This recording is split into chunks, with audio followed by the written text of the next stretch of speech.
Hello everyone and welcome to the second presentation for our course. So I hope the requirements for this course make sense to you now. If not, please reach out to me by email, and if you'd like, we can set up a Zoom meeting to go over anything that might not be clear. But as far as grading, I'm going to work on getting your focus questions graded and returned to you over the course of this week, and I'm going to be weighing in on your discussion board posts starting today. So I know a lot of you like to work ahead too, so I apologize that I don't have all the focus questions and presentations done yet, but hopefully I'm going to get those up before you're ready to do them. So, and also this week we've got a lot of holidays, so Merry Christmas, Happy Hanukkah, Happy Kwanzaa, Happy anything else you might be celebrating that I don't know about. And when it comes to this course, of course, like don't give up time with family and friends to meet deadlines, but I do of course need everything to be in by the end of the term, and this goes by really quick. So, if you need to be a day or two behind on something, that's absolutely fine. But if you get a week behind, well, that's a lot, and only a 4-week course. So let me know if anything is getting overwhelming. Okay, so I want to jump back to where we left off last week. I ended the week's presentation talking about the aftermath of the Six-Day War for Palestinians. What I didn't do, though, was spend much time talking about the war itself, especially not from an Israeli perspective. So, from the perspectives of many Israelis, this war was nothing short of a miracle. For the first 19 years of the Israeli state's existence, its Jewish inhabitants had felt like they were living on the edge of annihilation. For 19 years, the country had been in constant low-level warfare against its neighbors, and by the 1960s, Gamal Abdel Nasser of Egypt, in particular, began using annihilationist rhetoric when talking about Israel, saying things in May of 1967 like, "Brothers, it is our duty to prepare for the final battle in Palestine." And that notion of talking about something as final for so many Jewish people reminded them of the final solution, Adolf Hitler's plan during the Holocaust.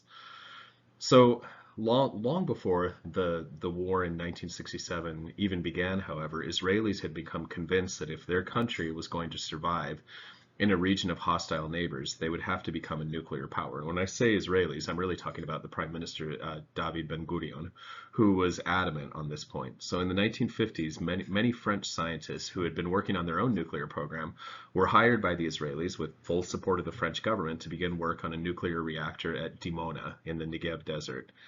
So by 1967, researchers at Dimona had likely produced the first of Israel's today estimated 80 to 400 nuclear weapons. There aren't official statistics on this because the official Israeli policy on their nuclear weapons is to play dumb. They neither confirm nor deny that they are a nuclear power. By not denying it, they get the benefit of a nuclear deterrent. By not confirming it, the Nixon administration, as early as 1969, hoped to prevent the Israelis from causing a nuclear arms race in the region. So that's not to say that countries like Iraq and Iran haven't tried to develop nuclear weapons, but the Israelis bombed their capacity to do so when worried they might be close to achieving the necessary enrichment of either uranium or plutonium needed to make weapons. Strikes against Iran actually happened quite recently, just a few weeks ago. Syria also tried to follow the Israeli route to nuclear weapons in the early 2000s by having a secret nuclear program, something that they would neither admit to nor deny. And yet Israel attacked in 2007, destroying their nascent capabilities. So that was a little bit of a detour into 1967. But in 1967, many Israelis were beginning to feel that a military option might be a viable way to rebalance power in the region. So in this same period, Gamal Abdel Nasser of Egypt was feeling the same way. In May 1967, he decided to close the Straits of Tiran to Israeli shipping. And as Israeli flagged vessels didn't have access to the Suez Canal, this essentially forced all Pacific-bound ships from Israel to go all the way around the continent of Africa. So it was an unsustainable financial burden for such a young country. And as far as the shipping crisis, Israelis begged the international community for help, especially the United States. And President Lyndon B. Johnson suggested having what he called a Red Sea Regatta of multi-flagged ships sail to the Israeli port of Aqaba in the south and sort of violate the Egyptian blockade and hopefully force the Egyptians to lift it. So this regatta idea, it never materialized, as Gordis argues, because the United States was way too focused on what was going on in the conflict in Vietnam at the time to worry too much about Israel. Israelis were also convinced that a joint Syrian and Egyptian attack by May was imminent, especially after the Straits of Tiran were closed. So they began formulating plans for a preemptive strike in May. And at the end of May, the green flag was given. So early on the morning of June 5th, 1967, the Israelis sent virtually their entire air force against Egypt. Pilots had been training for weeks on how to fly low, below the range of Egyptian radar. And this was an incredibly risky move. I mean, when you're flying low, if you have any kind of engine problem, you crash because you don't have the forgiveness of a whole bunch of altitude to work things out, nor do you have the time to bail out. So it's risky to fly low like they were doing. What was also risky is that by sending their entire air force against Egypt, they essentially left Israeli airspace undefended. During this mission, they also observed absolute radio silence to not alert Egyptians to what was going on. And this was effective. I mean, so much so that when an Israeli plane flew over the Dimona nuclear research facility, it was unable to identify itself. The ground control, the air defense people at Dimona asked it to identify itself, and when they didn't, they assumed it was an enemy plane and shot it down. And so that pilot, by sacrificing himself, made sure that the entire mission was able to still succeed. So this insane gamble was successful for the Israelis. The entire Egyptian Air Force, hundreds of planes, were destroyed on airfields before they even had a chance to take off. The Israelis first struck at 7 a.m. on June 5th. So over the following day, the Israeli Defense Forces, the IDF, largely destroyed the Syrian Air Force as well. So with air superiority because of this preemptive attack, they were also able to destroy massive amounts of military equipment in the Sinai Peninsula, Egyptian military equipment that had been moving there over the previous months for an imminent attack on Israel. So by the second day, Israelis worried, the second day of the Six-Day War, that their hopes to keep Jordan out of the fighting were fruitless. So by the third day of the war, Israeli forces, at heavy losses to themselves and Jordanians, took over the eastern part of Jerusalem, including the Temple Mount, what's called the Wailing Wall. And the song that I gave you from Naomi Shemer for this week would become an instant hit, Jerusalem of Gold, Yerushalayim Shel Zahav. So it would be sung by Jewish people forbidden for the previous year to, it would be sung by Jewish people as it came out in May, who had been forbidden from accessing, this holiest of sites for really ever since the establishment of the State of Israel. So what I talked about last week then, when talking about the Six-Day War, was the hundreds of thousands of Palestinians who found themselves under Israeli control. I also talked a little bit about the Israelis who found themselves to be in the seeming ambivalent position of occupiers and rather quickly oppressors of Palestinians. So what so many Palestinians had argued for decades was that the very core of Zionism was based on this kind of exclusionary racist thinking, whose logical conclusion would be subduing Palestinians as second-class subjects of a Jewish Israeli empire. But for so many Jewish people in Israel, theirs was a state that was based on equity, justice, goodness, and rights, a constitution. Israelis have prided themselves since their independence at being sometimes the only, but oftentimes the best functioning democracy in the Middle East. And what Israelis often say, I was being a little professorial and equivocating, but what Israelis often say is that they are the only democracy in the Middle East. So the chapter I gave you from for this week deals with the culture of Israel from 1967 to 1973, a sometimes arrogant sense of self-satisfaction and absolute faith in the military that Israelis called the conception, or conceptia in Hebrew. So one of the ironies that many authors, including Gordis, point out is that during much of this period, Israelis were actually actively at war with Egypt in a series of border clashes across the Suez Canal that Egyptians often refer to as the continuation war, as in it's a continuation of the fight in 1967. But for so many Israelis, they wanted to call it the Six-Day War, something that was over in only 6 days. Many Arab historians would instead call that the 1967 war, recognizing that, yes, well, there were some pretty quick victories in only 6 days. It dragged on for a really long time. So in this continuation war, hundreds of Israelis and Egyptians both were killed. But I suppose that since this conflict was far from the borders of Israel, that it was mostly being fought across the Suez Canal, um, and the Egyptians seem to have had little ability to mount effective operations on the Israeli-occupied side of the canal. Mainstream Israeli historians for years discounted the conflict. And I want to jump back to the slides that I have. Can I? Oh, I can't go backwards. Okay, well, in the last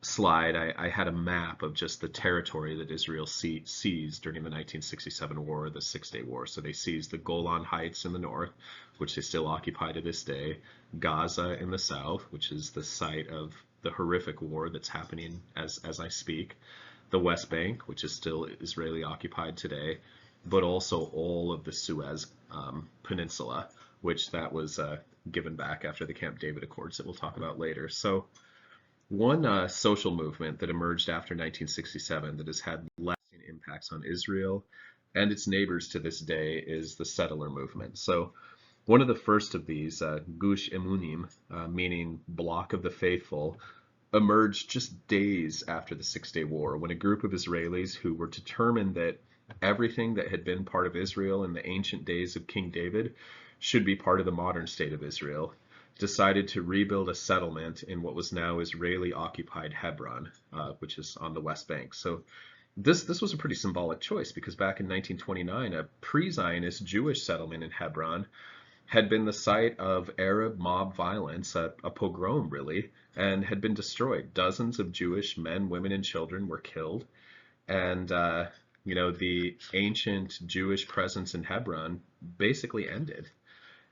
And so reclaiming Hebron, despite a lack of official permission to do so, was something that many Israelis in 1967 found quite inspiring. Others, however, worried. So as settlements in the West Bank, Gaza, and even the Sinai Peninsula began to emerge by the dozens, and many Israelis also began to worry about the implications of these settlements. In the early 1970s, there was an Israeli politician, Yigal Allon, who suggested an agreement that's come to be known as the Allon Plan that would have allowed Israel to annex really some of the West Bank directly, to basically allow those settlers who were living there to become part of Israel, to give some of the West Bank to the Palestinians for them to govern autonomously, especially big cities that didn't have a lot of settlers in it, and then to take more than half of the territory of the West Bank, especially what was bordering Jordan, to use as a sort of permanent Israeli-occupied buffer zone. So the Allon Plan suggested that Israeli settled territories should be considered part of the Israeli state.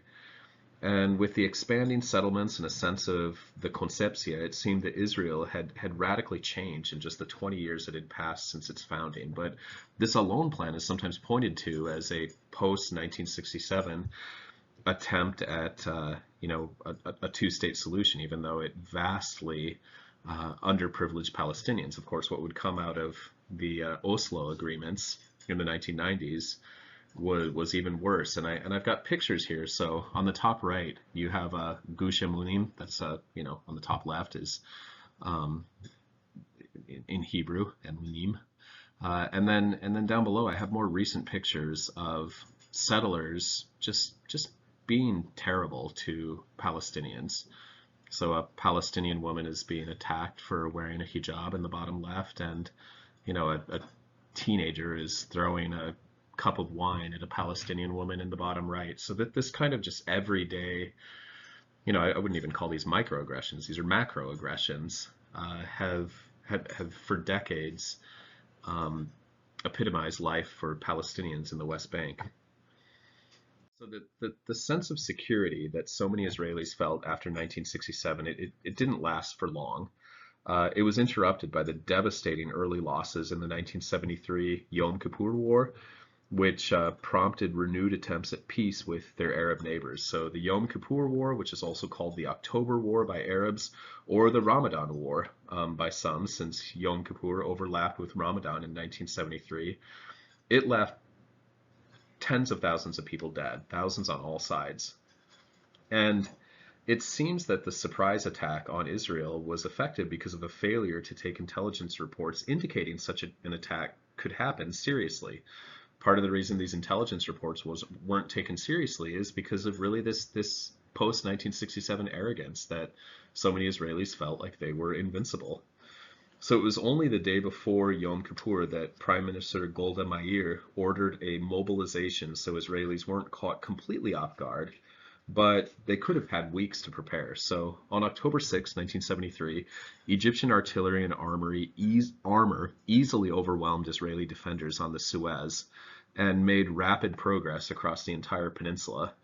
To the north, hundreds of Syrian tanks drastically outnumbered the small number of Israelis defending the Golan Heights and seemed poised to take over not only the entire Golan Heights, but to continue on into the south until they would meet up with Egyptian forces and bring about the end of Israel. In addition to the massive Egyptian and Syrian forces arrayed against Israel, around 100,000 other troops from neighboring Arab countries, as well as far away North Africa, Saudi Arabia, Iraq, Pakistan, even North Korea participated in this war. There were Cubans there too. So Israelis were shocked that not only were they unprepared for the attacks, but that Hakoncepsia seemed shattered by the attack. Their supposedly undefeatable army found that equipment wasn't in working order or hadn't been properly maintained, that command structures had faltered, and that the incredible finesse that had characterized their victories in 1967 seemed, at least in the first hours of the Yom Kippur War, to be nowhere to be found. Within hours, though, there were some signs that Israel was on the rebound. The Egyptians tried to do the same thing to Israel that Israelis had done to them in 1967. They launched a massive surprise air attack. But in an early battle over Ophira, an Israeli base in the Suez, Israelis managed to respond.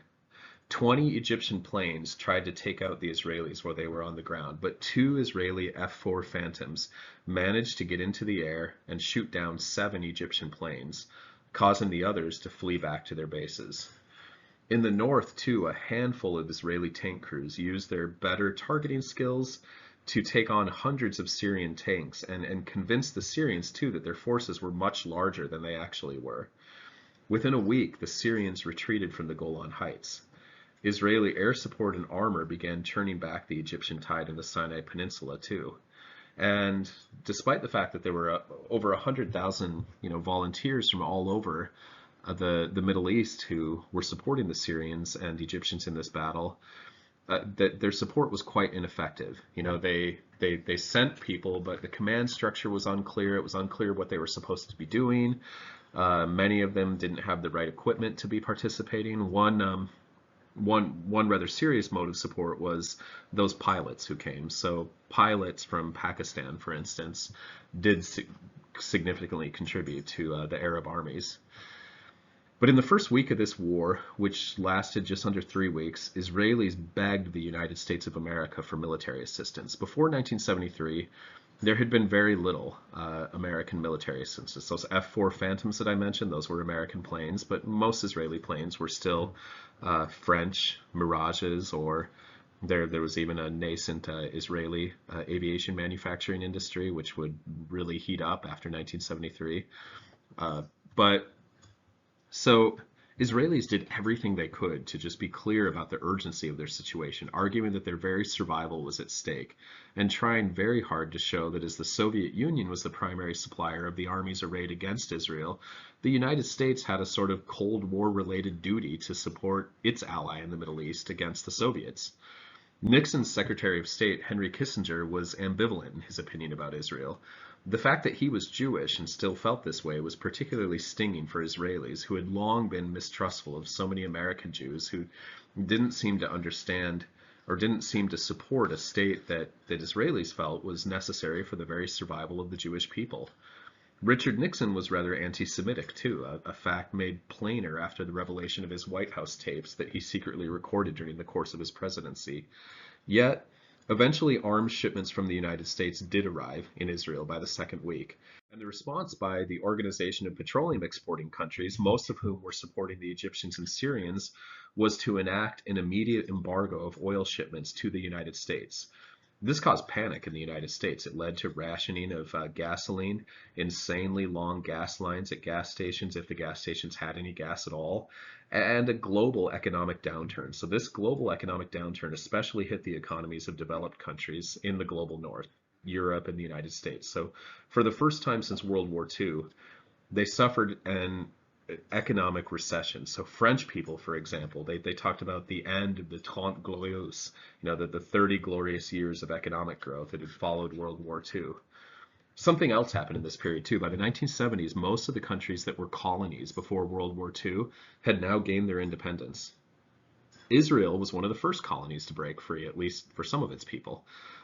Certainly, Palestinians didn't really feel much in return for Israeli independence. But so this meant that the few remaining colonized places, like Portuguese colonies in Africa and white settler colonial countries like South Africa and South Rhodesia, began to get the attention of the world, especially the attention of the non-aligned movement, a bloc of countries made up largely of former colonies with quite a bit of participation from communist countries in Eastern Europe, Asia, and Cuba too. So what shocked many Israelis was that activists from these countries were starting to group Israel in with countries like South Africa and South Rhodesia.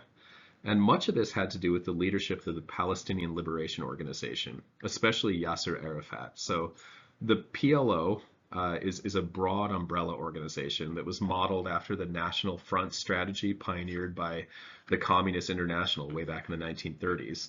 This idea of national fronts, it would be used by liberation movements from Yugoslavia fighting against the fascists in World War II to Vietnam and their long struggle against French and American imperialism to Algeria. In all three of these movements, organizers of their liberation fronts basically encouraged anyone who wanted to see their country freed from colonizers to join. They didn't care if they were communists or Islamists, social democrats, Arab socialists, whatever. If you wanted the colonizers gone, please join the National Front. So the PLO in 1964, it was organized much the same way. For much of their history, the two biggest organizations within the PLO have been first Fatah, which was co-founded by Yasser Arafat. It used to be called the Palestinian National Liberation Organization, and then the Marxist Popular Front for the Liberation of Palestine, so the PFLP in English. So Arafat, like many Palestinians, was incredibly frustrated in 1970 when the government of Jordan went to war against PLO forces in Jordan. In the 1950s, Palestinian fighters knew that they could count on the protection of Syria and Egypt as they launched attacks to try to reclaim their former homes in Israel. When Jordan lost the territory of the West Bank in 1967, Palestinians expected to have a safe haven there too. But King Hussein of Jordan was more willing than Palestinians hoped to make agreements with Israelis. And again, these cross-border attacks, they were terroristic. I mean, they very often targeted, men, women, and children, non-combatants. Very similar to what we saw on October 7th last year. But so King Hussein of Jordan, he was more willing than the Palestinians in his country to make agreements with Israelis, which was a problem because there were so many Palestinians, more than half of the population. But Hussein had been meeting with and even considered Golda Meir a friend ever since 1948. So after 1967, so many Palestinians began to see themselves more as Palestinians than as Arabs, especially because fellow Arab states had failed so miserably at helping them secure their liberation. And it seemed leaders of Arab states were more interested in using the Palestinians as examples of Israeli cruelty than in actually helping them overcome that cruelty.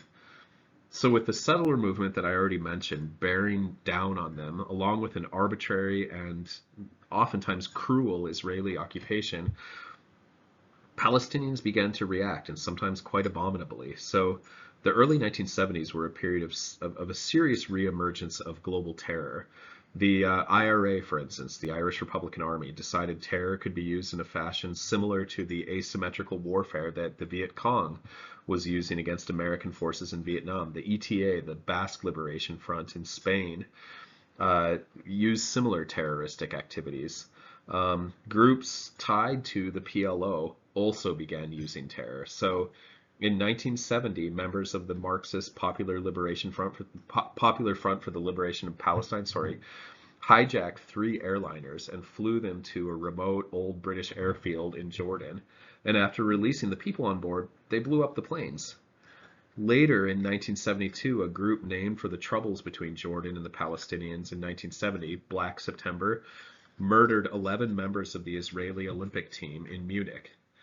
And part of this descent into terror occurred among those Palestinians in Jordan in 1970 as well. So after several Israeli reprisal attacks against Palestinians in Jordan, so Palestinians would launch attacks against Israel. Israel would launch attacks right back against the Palestinians in Jordan. And oftentimes, the Jordanian government would have its own troops sort of caught in the crossfire. And so the Jordanian government, losing its own personnel and equipment, decided that it wasn't worth it. So they tried to forbid the PLO from using its territory as a base for attacking Israel. For Palestinians, this was the depth of betrayal. So members of the PLFP and disaffected former Fatah members began an assassination campaign against Jordanian leaders. It got so out of hand that in September of 1970, open war broke out between Jordanians and Palestinians. And it was difficult, as I mentioned before, half of Jordanians were refugees from Israel, people who were Palestinians. And so you had many members of the Jordanian military who defected and sided with the Palestinians, oftentimes because they considered themselves to be Palestinians. And this fuzzy border. I mean, before the Balfour Declaration, or if we go back to Ottoman times, I mean, these people were all just Arabs. So figuring out who's Jordanian, who's Palestinian, these are, in many respects, somewhat arbitrary distinctions. But they became less arbitrary as, they were distinctions that represented people's basic human rights and the denial of those basic human rights to Palestinians. So after this conflict ended, the PLO was expelled from Jordan and ended up setting up military bases in Lebanon. So Lebanon was a hot mess and not at all ready for such an influx of people. Lebanon had been a mess for a very long time, though ironically also with a strong economy and a high level of education. So I've mentioned before that I hate the idea of ancient hatreds. But in the case of Lebanon, there had been instability there since at least the 1860s, and at some level ever since the French began setting up agreements with the Ottoman Empire to trade there centuries ago. So way back in the 1500s, when much of Central and Northwestern Europe was feeling the tremors of the Protestant Reformation, those more Catholic countries to the south, like Spain and Portugal, spent tremendous amounts of money funding missionaries, scholars, clergy members, and soldiers to fight against the supposed heresies of the Protestant Reformation. By the 1520s, it became clear to the Holy Roman Emperor, who was also the King of Spain at the time, Charles V, that the Ottomans were a bigger threat to stability in Europe than were religious disputes among Christians. So he encouraged the Peace of Augsburg to bring about peace in German lands. And, even before this was finalized, he encouraged Protestants and Catholics to join forces against the Islamic Ottomans. Never mind that most Ottomans were Christians, but the Ottoman Empire, ruled by Muslims, was to become the arch enemy of a Europe trying to use Christianity again to establish unity. So this was a bit of an aside, but if only to point out that while all of this was going on, Henry II, who was King of France at the time, decided to secretly start trading with the Ottomans. He secretly started trading with the enemy of all of Christian Europe. But perhaps to assuage his conscience, the main area that the French traded was in what they called Mount Lebanon, and the French insisted that they would only trade with Christians. So that was easy. Christians were a majority of the population in Lebanon, and so the Ottomans established a system whereby they would give Christian traders permission to trade with the French, what they called barats. So this naturally angered Muslim and Jewish traders who received no such barats. And there was occasional violence among these groups who felt now divided by a distant outside power. In the 1860s, there was another reason that many Muslims began to resent Christians. So one of the Ottoman Empire's Tanzimat reforms, which was a decades-long attempt to modernize the empire, was to expect mandatory military service from all men, not just the formerly more trustworthy Muslims. Christian men in Lebanon rebelled against these new requirements, causing their Muslim neighbors to doubly resent that they had both exclusive trading privileges and on top of that were unwilling to share the burden of military service. So in the revolts that this discontent inspired, as many as 60,000 people, mostly Christians, were killed. The French used this savagery as an excuse to begin monitoring things in Lebanon, a sort of sneaky backdoor way to become a colonizing power there. They were able to do this because France was strong and the Ottomans were weak. After the Ottoman defeat in World War I, the government of France took direct colonial control of Lebanon and Syria through the mandate system that was supposed to be only temporary colonialism until the people were ready to govern themselves. The French, unfortunately, had spent centuries seeing Lebanon through the lens of the Barat system of the Ottomans. So when the French established a parliament to prepare the Lebanese for independence in 1940, they based it on proportional representation according to religion, with far more categories of Christians than of Muslims. And this was an uneasy compromise, not unlike the Dayton Accords that I mentioned last week that have helped to maintain peace in Bosnia and Herzegovina. The problem over the next 35 years of Lebanese history, though, was that the Islamic population expanded more quickly than the Christian population. Among some Christians, like the fascist, Francoist, Spanish-inspired Falange Party, it was Lebanese, but inspired by the fascists in Spain, this was evidence of a subhuman ability of Muslims to breed more quickly. A large number of the Palestinians in Lebanon were Muslims too, though many were Christians as well, especially the leader of the People's Liberation Front for Palestine, who had masterminded the hijacking of airplanes as a terroristic tactic. He was a Christian. So, with a greater increase of Muslims, but the proportional system of the government favoring Christians, you had war break out. And the war began in 1975 with battles between the PLO and Christian militias in Beirut. So over the previous decade, the military arms of the various PLO organizations, with Fatah in the lead, had grown into probably the most powerful of the militaries in Lebanon.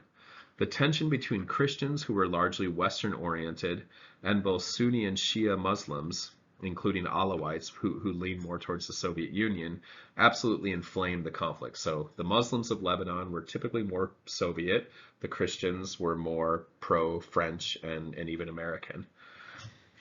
So by 1976, the Syrians intervened, ostensibly to protect the PLO, but really to get the PLO under their control. So by the end of the year, they were actively fighting against the Palestinians.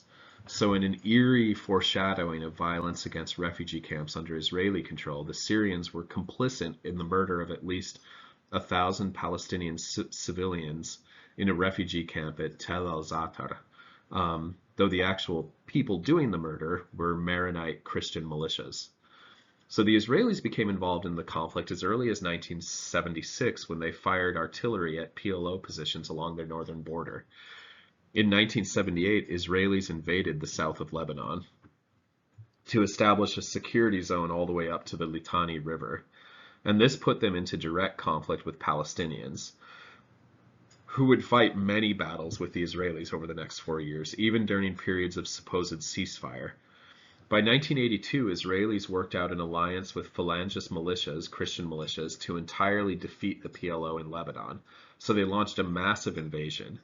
For many Israelis, this 1982 invasion had nothing to do with security or the legitimate interests of Israel. It was, in fact, an opportunistic invasion of a neighboring country.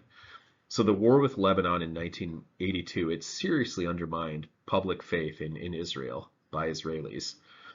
But many Israelis agreed that they were justified in trying to eliminate safe havens for PLO terrorists, who wanted the destruction of Israel and were willing to use terror to this end. But the need to dominate another Arab population caused the Holocaust, for instance, to resurface as sort of a two-edged rhetorical sword, a justification for the militant protection of the Jewish people and an uncomfortable comparison of Israelis to the oppressors of the 1940s. So before the UN intervened and the United States, it was ultimately Ronald Reagan who begged the Israelis to stop their attack on Beirut. Israelis and their Falangist allies, they came close to taking Beirut after having bombed Palestinian locations all over the country and, doing a massive ground invasion from the south. So it was in the middle of this operation that an action that would haunt the region for decades happened. So while surrounding the Sabra and Shatila Palestinian refugee camps, Israeli commanders in tanks and armored personnel carriers stood by as heavily armed Christian Falangist militias went into these camps and murdered as many as 3,500 people. The commander on the ground at the time, Ariel Sharon, who would later become president of Israel, seems to have been perfectly aware of the intention of these militias. He had the ability to save lives and didn't.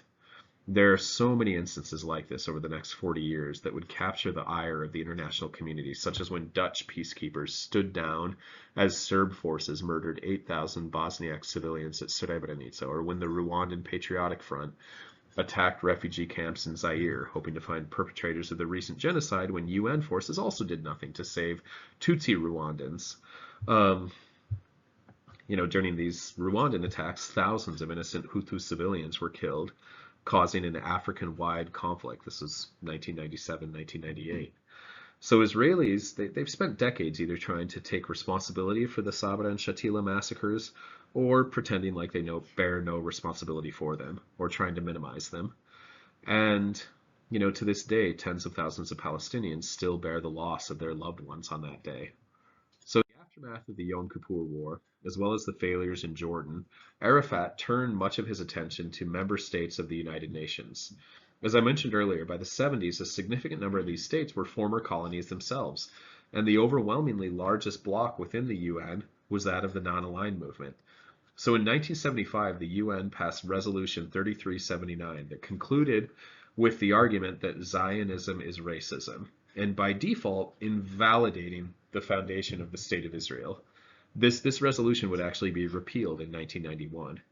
But it's shortly after this that the Palestinian scholar Edward Said wrote the book, really a long reflective essay that I assigned you a couple excerpts from last week. So in this book, it's called The Question of Palestine. He's focused on an American audience, trying to argue that the pro-Zionist messages American media had been consuming and promulgating for the previous 30 years were really just propaganda. Said had become famous in 1970 for his book Orientalism. And Orientalism is a sort of pervasive trope for Said that's affected Western European ideas about the Middle East for centuries. So those adopting a worldview of Orientalism, which he argues to be most elites, academics, and media makers in the West for centuries, see the Middle East through a prism of othering. Othering is the process whereby stereotypes become reality, but they are stereotypes that are meant not just to diminish the other, but to define yourself. So in the Orientalist trope, Middle Easterners are seen as dishonest, untrustworthy, dirty, effeminate, lazy, disorganized. And this is not at all an accurate description of Middle Easterners. This is a stereotype. It's racism. But it was meant to show that Europeans, by contrast, are honest, trustworthy, clean, masculine, hardworking, well-organized. The opposite of how they see Middle Easterners. So what Said does with his book, The Question of Palestine, is basically to argue that Zionists have done a masterful job of embedding their own national story clearly into the trope of Orientalism. Zionist Israelis, in Said's analysis, are part of the West. They are whatever positive adjective you want to associate with the West, while Middle Easterners, especially Arabs and Palestinians, are the opposite of those adjectives.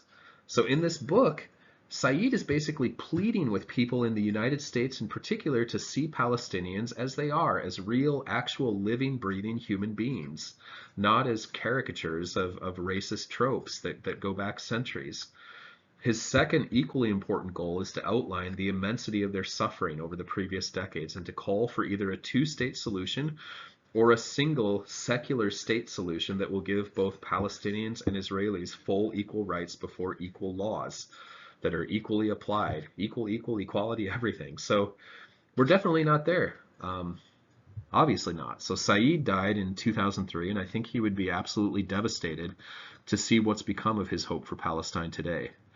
1973 was the year that Israelis first established their zone of control in the south of Lebanon, the same year that Said wrote The Question of Palestine. And it was the year that the opposition first came to power in the Israeli Knesset. So this really builds into some of these tropes of Zionism too, and how they break down even with Jewish people. So for years, Menachem Begin had represented the opposition in Israel. As a leader of the Irgun in the 1940s, he advocated terrorism against the British. He carried out war crimes against Palestinians and served as a perpetual thorn in the side of the first president of Israel, David Ben-Gurion, who for years did everything he could to ostracize Begin before warming to him later in his life.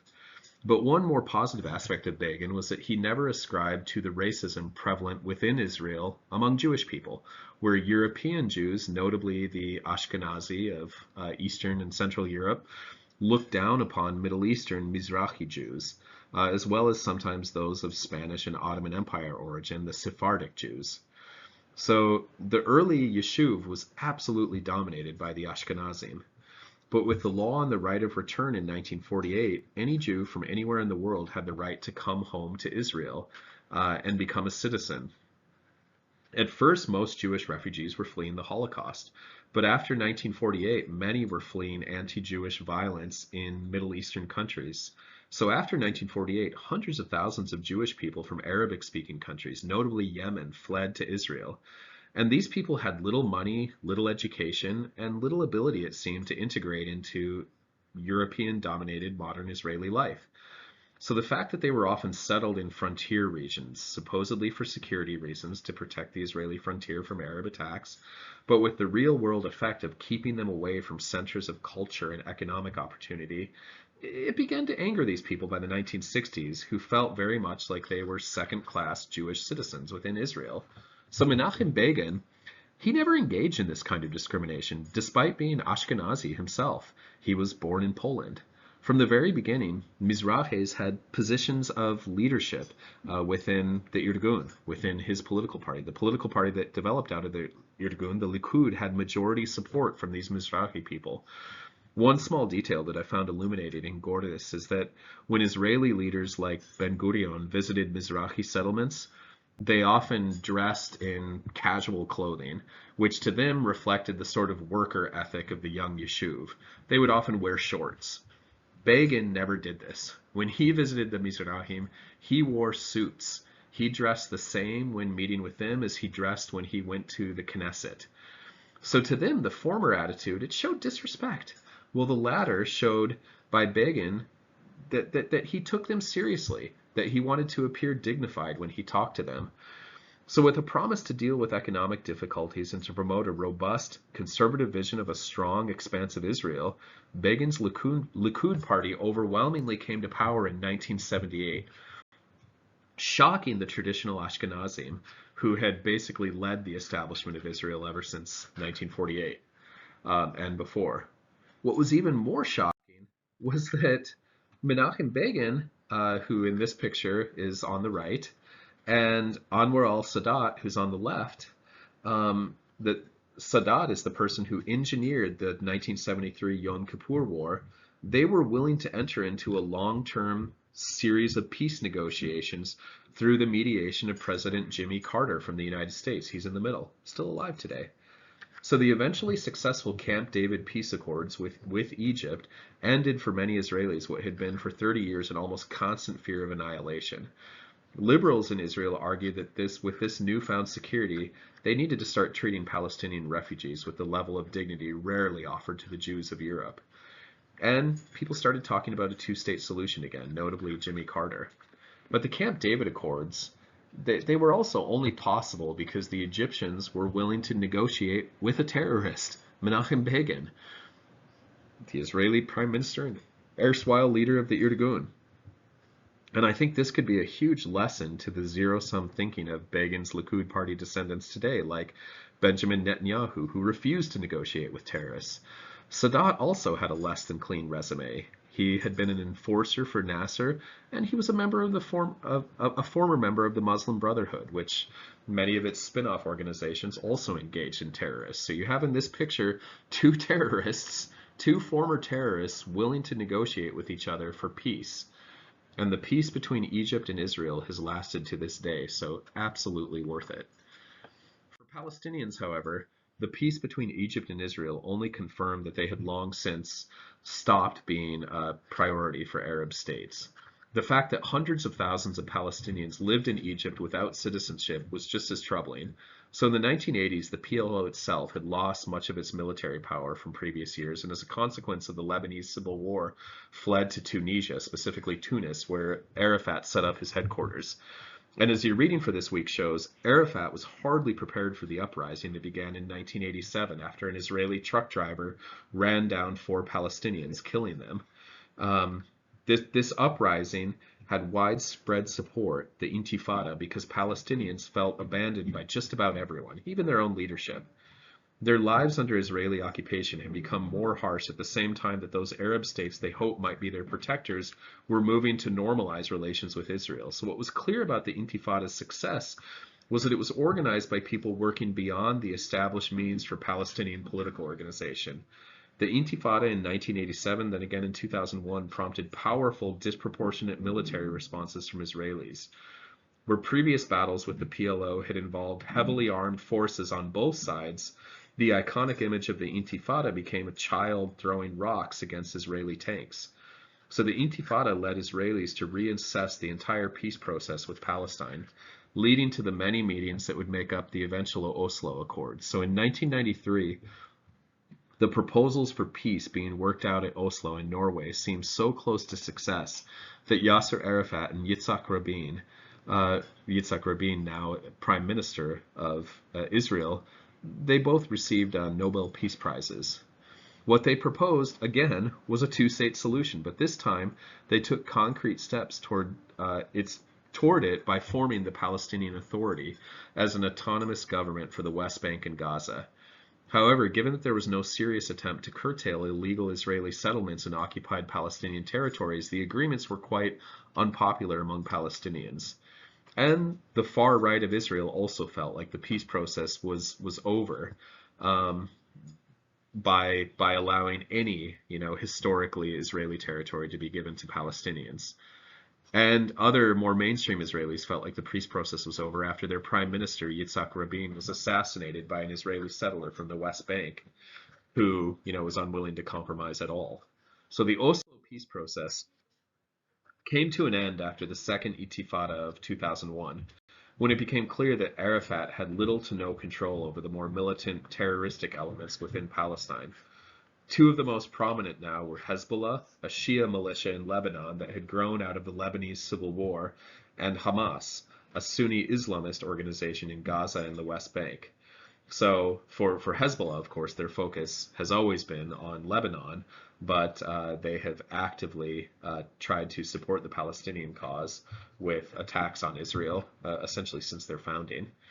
But the whole idea of Islamist organizations taking a leading role in Palestinian resistance was new and reflective of the new power of Islamist organizations across the Middle East in the aftermath of the Iranian Revolution, also the Soviet debacle in Afghanistan and the civil war in Algeria. So traditional resistance organizations in Palestine had been secular or Marxist, sometimes incorporating Islamist language, but never, as in the case of Hamas, being exclusively Muslim.